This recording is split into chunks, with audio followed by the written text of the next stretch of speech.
Good morning, friends. Happy Thursday. We'll get started here in just a few seconds.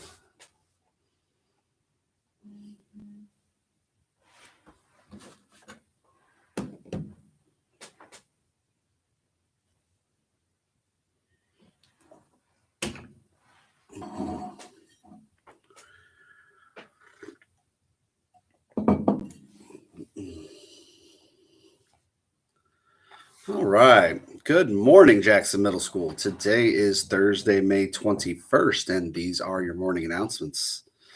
Weather forecast to say today is the same as it's been all week. Rainy, dreary, cloudy. Gets a little warmer to a high of 62, but that's about it. But this weekend's supposed to be warmer, so that's a good thing. And here's today's Bolin's bits of information. This quarantine, my probably favorite snack that I've had over the last 2 months is a can of Pringles. I have been eating the sour cream and onion Pringles and the original Pringles quite a bit during this quarantine, and that's been kind of my guilty pleasure. But while I was eating my new favorite treat, I started wondering, why are these chips in a can versus normal potato chips in a bag? So don't worry, I've got your answer for you. The Pringles can was the brainchild of a guy named Frederick Bauer. He is actually from Ohio. He was born in Toledo. He died in Cincinnati. He's been at the University of Toledo. He's been at the Ohio State University. He's been all over Ohio. And his goal that was given to him by Procter and Gamble, who was trying to invent this, his goal was to create a package that would help the chips not break, not be stale, not be greasy, and then greatly reduce the space of that the bag takes up with all the air inside of it. The result of 2 years of research for Frederick Bauer is the Pringles can. He was able to come up with the shape of the chip in that saddle shape, and able to stack them and able to seal them in a tubular can, which was the first time that had ever been done. He was able to patent that, and Procter and Gamble was able to start to sell that. Now, the first version of that did not taste as good as Procter and Gamble wanted, so they kept his shape and his design and all of that, and then they turned to another guy named Alexander Lipa, and he helped with the taste of everything, but the can and shape of the Pringle came from Frederick Bauer.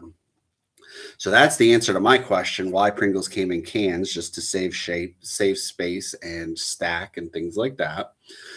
But he was so proud of his invention that he actually was asked to bury himself in his ashes inside of a Pringles can when he passed away. So when he did pass away in 2008, just outside of Cincinnati, his kids honored his request and put some of his ashes in a Pringles can and buried it with his other ashes there. So there you go. Frederick Bauer is the inventor of the Pringles can. All right. Don't forget that next week we have our shifts for drop-off times for school supplies. We will start doing that on Tuesday with 7th graders, Wednesday with 8th graders, and then anybody that missed Tuesday or Wednesday, we will do both 7th and 8th grade on Thursday. We'll be emailing out again either today or tomorrow, kind of a map to be able to follow. So that way we can show the traffic patterns going backwards through the bus lane, things like that, and remind everybody about the letters of the alphabet and what times we'd like you to be here. That's also the letters and the times are on our front page of our website, and the calendar all the way at the bottom, and the email that we sent out last week is on the front page of our website if you have any questions there. So we do ask you to try to follow the specific times that you're assigned, just to limit the number of people that are here at one given time. We appreciate your help with that. I also read in an email yesterday that Chromebook exchanges and problems with Chromebooks that need to be fixed. The last day for pickups for that was yesterday during the food pickup time at Grove City High School. So if you do have a Chromebook concern still, and that's preventing you from finishing up whatever you need to finish up this week, please let us know here at the school. You can email me or you can call the school at 801-3800. We can help figure that out for you. If you have something that needs to be repaired over the summer, but it's not preventing you from doing something right now.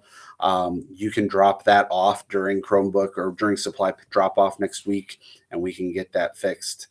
Just leave a note on the Chromebook as to what's wrong with it.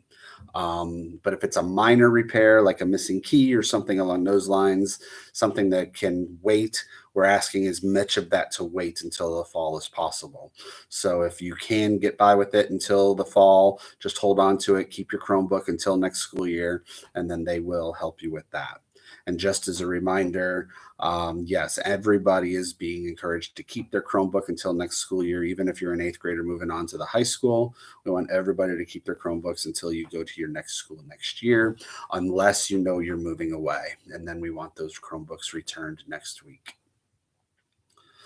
I sent an email this morning trying to remind everybody to join the daily announcements. There's also a link in there to our Jackson Orchestra. Our Jackson Orchestra put together a wonderful video where they were playing a piece with Mr. Trainey's direction, known to most of us as the Can. So that is something that you should check out. The kids did an amazing job, and trying to put something together like that from lots of different locations and put it all together in one piece of music is pretty challenging. So I commend those students and what they did and what Mr. Trainey did. So congratulations on that. And when you're done watching the announcements here, take a look at their video. It's really amazing. 8th grade girls, if you're interested in volleyball next year at the high school, make sure you contact Erin Vanderswart, the new coach. Her email address is erv0530 at swcsd.us. She's got a virtual meeting scheduled for tonight at 6:30. So you should be able to see the email I sent out earlier this week for the link to that.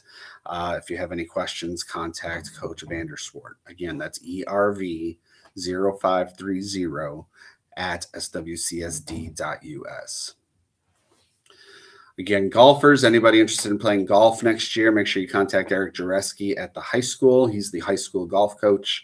He's helping put together our Jackson Middle School Golf Club. So if you're interested in playing with us, contact him at eric.jareski, Joreski, at swcsd.us, and he will get information for that.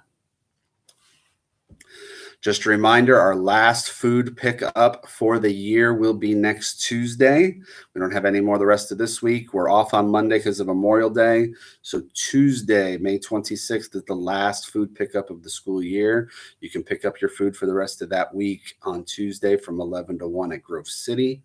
Make sure that you get that, and that will finish up the food pickup for the school year. Thank you to everybody that's been involved in getting that out. Our cooks have done an amazing job trying to make sure that all of our schools and all of our pickup locations have been staffed and ready to go. So we really appreciate the work they've done to make sure our families are getting the meals that they need to get. Don't forget, today's second to last day of real work going on. We've got today and tomorrow is the last 2 days of work. Don't forget to check your school email, the parent hub.